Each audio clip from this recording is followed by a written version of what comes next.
Bonjour à tous, amis de la bille, j'espère que vous allez bien. On se retrouve pour une nouvelle vidéo et cette fois-ci c'est pour la rétrospective de 2022. On commence avec un mois de janvier plutôt calme, je me concentre sur les projets en cours et ceux à venir. J'en profite pour effectuer ma première partie de l'année avec des collègues russes bien déjantés. Et pour finir, on commence également les tournages.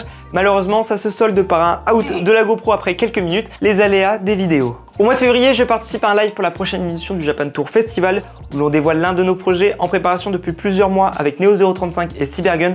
On est vraiment très content de pouvoir enfin vous présenter notre bébé après des mois de report et de désistement. À titre perso, je déménage dans un appartement que je viens d'acheter. J'ai pas pour habitude de m'étaler sur ma vie privée, mais j'ai dû revoir mes priorités et c'est pour ça que par moment il y a eu moins d'activité sur la chaîne YouTube. Mais c'est un réel kiff maintenant, j'ai une pièce dédiée à la réalisation des vidéos, ça permet de bien mieux me projeter et le décor continuera d'évoluer. Après avoir posé mes cartons et rencontré mes premiers problèmes avec mon nouveau chez moi, je me remets au montage et je sors la première vidéo de l'année en mars. Il s'agit de la rétrospective de 2021. Vaut mieux tard que jamais. Pour le mois d'avril, je me rends aux portes ouvertes de PMairsoft. C'est l'occasion de revoir pas mal de monde, comme Cybergun, la FFA, Diaboloman et plein d'autres. C'est toujours un plaisir d'échanger avec des passionnés le temps d'un week-end. On enchaîne avec le mois de mai où je reprends les tournages. À cette occasion, Diaboloman nous rejoint le temps d'une nocturne à Nemesis CQB. Malheureusement, il va me TK lors de la première manche. Je décide donc de me venger par la suite lorsqu'on n'est pas ensemble, ce qui donnera lieu au premier short de la chaîne. Je sais pas si ce genre de format vous plaît, n'hésitez pas à me le dire dans les commentaires. Par la suite, je sors ma première vidéo de présentation de l'année qui porte sur le Challenger de chez ICS. Je suis vraiment fan du design, je trouve vraiment qu'il permet de se différencier des autres iCappa du marché. Pour ma part, je trouve que c'est la réplique de poing la plus aboutie de chez eux. J'aurai l'occasion de la réessayer juste après en compagnie de la Nemesis Speed Game lors d'un entraînement à SSC chez Théo Griezmann en compagnie de la Grisination. Au mois de juin, je vais d'ailleurs pouvoir tester le fruit de mon entraînement lors du LTT 2022. Aux côtés de Mika, on remet le couvert mais cette fois-ci avec une vraie équipe et un équipement adapté. C'est vraiment kiffant de retrouver un gros event avec plein de professionnels du milieu. On sent que le niveau a augmenté par rapport à l'année dernière et que le Speedsoft se professionnalise, c'est beau à voir. Bon, j'essaye tant bien que mal de trouver mes marques malgré que je reste un novice dans cette discipline. On arrive à se débrouiller et réussir plusieurs matchs. Franchement, c'était super sympa de retrouver ce côté sportif et compétitif et que je n'avais pas ressenti depuis un moment. Bon, malheureusement, ça fait également ressortir certains travers, mais bon, on reste humain. Si vous voulez en savoir plus sur ce week-end, un rétexte est disponible sur ma page Facebook ou dans l'espace communautaire. De retour à Avignon, j'en profite pour me réessayer au live en compagnie de Redozoc à l'ancienne. Ça fait plaisir de pouvoir refaire des lives dans de bonnes conditions après enfin avoir eu la fibre.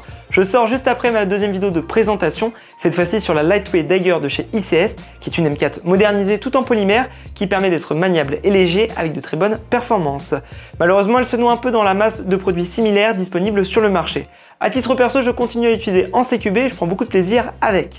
C'est un mois plutôt chargé car j'annonce également le village Airsoft au Japan Tour Festival sur les réseaux sociaux avec une petite vidéo présentant les différents participants. On est vraiment content de voir ce projet se concrétiser après tous les aléas et les galères qu'on a rencontrés et on a hâte de vous retrouver le mois suivant. Et voilà enfin le JTF après des mois et des mois de préparation. J'arrive dès le jeudi pour aider à l'installation et voir les derniers détails. On revoit plein de têtes du milieu et c'est d'ailleurs une première pour la majorité d'entre eux et on est vraiment content du résultat et de l'accueil du public face à ce nouvel espace. La convention bat d'ailleurs son record avec plus de 25 000 visiteurs sur les 3 jours. On remonte aussi sur scène avec une conférence sur les origines du loisir, une FAQ et également une intervention avec l'animateur Fred of the Dead. C'est également l'occasion de revoir pas mal de copains vidéastes et d'en découvrir d'autres, comme par exemple Sandoz et Bakabou. On est vraiment content du résultat avec Neo, d'avoir pu agrandir cet espace et donner une autre dimension à notre loisir au travers de cette convention, et on espère que ce sera également le cas pour l'édition 2023. On finit ce mois avec un petit live récapitulatif avec Neo sur la chaîne de Golgi pour avoir notre ressenti et le déroulé de l'event. Le reste de l'été, j'en profite pour me reposer et prendre du bon temps avant de réattaquer. Je vais voir du pays et essayer de nouveaux camos. Et d'ailleurs, sur cette période, on atteint les 7000 abonnés sur la chaîne YouTube. Un grand merci à vous d'être de plus en plus nombreux à me suivre. Au mois de septembre, je sors ma 3e vidéo de présentation, cette fois-ci sur le P90 de chez Novritsch, en collaboration avec DG. Merci à eux de me l'avoir mis à disposition. Vraiment impressionné par la bête, je pense sincèrement que c'est le meilleur P90 du marché. J'ai pris beaucoup de plaisir à l'essayer lors du tournage et je continue à jouer avec, même si je dois dire que la prise en main est assez particulière. Je fais ensuite un petit live React sur les reportages et émissions liées à notre loisir. C'était très sympa et j'ai l'impression que vous avez également pas mal apprécié. J'enchaîne ensuite avec le Frame Festival, avec une nouvelle fois Lenny. On a réussi à motiver plein de nouveaux vidéastes à venir avec nous. On a d'ailleurs loué une grande maison pour caser tout le monde à l'intérieur. Je suis toujours autant impressionné par ce bouillon de créativité qui règne lors de cet event.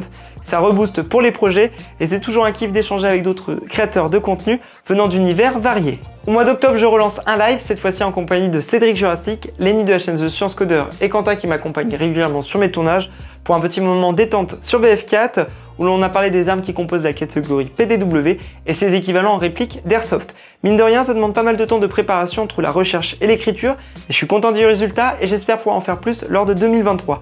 N'hésitez d'ailleurs pas à me dire ce que vous en pensez et ce que vous aimeriez voir lors de ces sessions. J'en profite également pour refaire tout mon setup multimédia, c'est quelque chose que j'avais envie de faire depuis un bon moment pour que ça corresponde au mieux à mes besoins. J'ai passé un bon week-end à tout configurer et à faire le câble management. Mais vraiment, je kiffe le résultat et ça correspond vraiment à ce que je souhaitais. Je suis d'ailleurs étonné que mon PC qui commence un peu à vieillir supporte confortablement les 4 écrans, plus les ressources que demandent mes logiciels de montage. Je sors aussi ma première vidéo de partie de l'année qui s'est un peu décidée au dernier moment. Ça fait du bien de des fois pas trop se prendre la tête et concrétiser une idée qui nous a traversé l'esprit. Après, ça n'aurait pas pu se faire sans l'aide des copains qui m'ont épaulé sur le tournage. Un grand merci à eux et je pense sincèrement que c'est ma vidéo préférée de 2022 parce qu'elle permet bien de retranscrire le fun du loisir, mais également de prouver que les répliques pour mineurs sont jouables. Le mois se termine avec le premier événement de Nemesis Speed Competition. Ça fait plaisir de voir que l'activité s'agrandit dans le secteur et permet de faire découvrir d'autres facettes du loisir. Et lors de cet événement, je ferai le commentateur de la compétition. Alors j'espère que les personnes qui auront écouté cette dernière auront apprécié ma douce voix. Ah, malheureusement le gars de la Kyodai au plexi s'est fait sortir. En novembre, je sors ma dernière vidéo de l'année qui porte sur des produits de chez Acetech. Merci à eux pour la confiance. J'ai voulu condenser tout ça en une seule vidéo car je n'avais pas assez de choses à dire sur certains produits. J'avais peur que ça ne vous plaise pas d'avoir plein de petites vidéos au lieu d'une assez conséquente, surtout que certains produits ont déjà pu être aperçus chez d'autres vidéastes. Pour finir cette année, je me rends une dernière fois à Nemesis CQB en compagnie de Diaboloman avec de magnifiques costumes pour l'occasion. Malheureusement, je pense qu'on était plus que visible, mais on s'est bien marré sur la soirée. Je me repenche une nouvelle fois sur un montage qui a maintenant plus de 2 ans et que j'aimerais sortir. Mais finalement, il doit être à nouveau remis dans les cartons car je dois me concentrer sur la réalisation d'un dossier pour une marque afin de concrétiser un projet en 2023. J'espère que ça se fera prochainement. Et voilà qui conclut cette année encore bien chargée. Il y a eu beaucoup de projets de fond qui ne sont pas forcément visibles sur la chaîne, également des projets perso qui ont fait que je n'ai sorti que 6 vidéos cette année. Ne vous inquiétez pas, il y aura encore du contenu qui sera produit en espérant pouvoir concrétiser pas mal de projets au cours de l'année et continuer ceux déjà en place. Merci également aux partenaires de m'avoir fait confiance, que ce soit DG avec le P90, Acetech avec sa gamme de produits ou encore ICS avec la Lightweight Dagger et le Challenger. En tout cas, j'espère que cette vidéo vous a plu. Si c'est le cas, n'hésitez pas à liker et à vous abonner si ce n'est pas déjà fait. On se retrouve très prochainement pour de nouvelles vidéos. Prenez soin de vous et bonne continuation à tous et airsoftement!